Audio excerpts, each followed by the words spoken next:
Hello friend, চলে এসেছি আবার একটা নতুন ব্লগ নিয়ে। তো আজকে সকালে ব্রেকফাস্টে একটু খিচুড়ি আর পাঁপড় ভাজা খেয়ে নিয়েছিলাম। দেন দুপুরে সার কমপ্লিট করে পুজো দিতে চলে এসেছিলাম। আর আজকে না গাছে দুটো জবা ফুল ফুটেছে, তো বেশ বড় বড়ই হয়েছিল। কিন্তু যেদিন গাছে এর থেকে বেশি ফুল ফুটবে সেদিন আবার তোমাদের সাথে শেয়ার করব। তো পুজো দিয়ে উঠে এখানে প্রসাদ খেয়ে নিয়েছিলাম। তারপরে এদিকে মা লাঞ্চও দিয়ে দিয়েছিল। আর লাঞ্চে তো আজকে ছিল পুঁই শাক আর পেঁপে আলুর একটা তরকারি বানিয়েছিল আর কুমড়ো ফুলের বড়া। তো লাঞ্চ করে নিয়ে আজকে বিকেলবেলা তো তাড়াতাড়ি পড়াতে চলে গেছিলাম। আর পড়িয়ে এসে গিয়েছিলাম একটু গ্রেট ইস্টার্ন, এখান থেকে একটা জিনিস নেব ঠিক করেছিলাম। তো মাও গিয়েছিল সাথে, মা, বোন, আমি আর একটা ফ্রেন্ড গিয়েছিল। তো এখানে সব বাকি কাজবাজগুলো সব কমপ্লিট করে নিলাম। আর আমাদের জিনিসটা আমরা পছন্দও করা হয়ে গেছিলো। তো সার্ভার ডাউনের জন্য কিছু কাজ বাকি ছিল, তো আজকে পেমেন্টটা নেয়নি। আর পরের দিন সকালে আমরা আবার বেরিয়ে পড়েছিলাম যে ফুল পেমেন্টটা করে দিতে।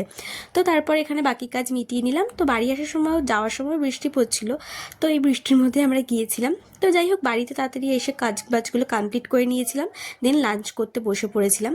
আর লাঞ্চটা তাড়াতাড়ি করলাম, কারণ আজকে যেহেতু ডেলিভারি হবে, আর সাথে আজকে ইনস্টলটাও আজকেই হবে।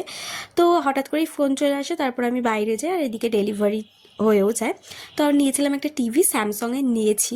তো 32 ইঞ্চি নিয়েছি, তার থেকে বেশি বড় আর নিইনি। তো যাই হোক, এখানে আমাদের ইনস্টলের দাদাও চলে এসেছিলো। তো দেখা হচ্ছে নেক্সট ব্লগে, টাটা।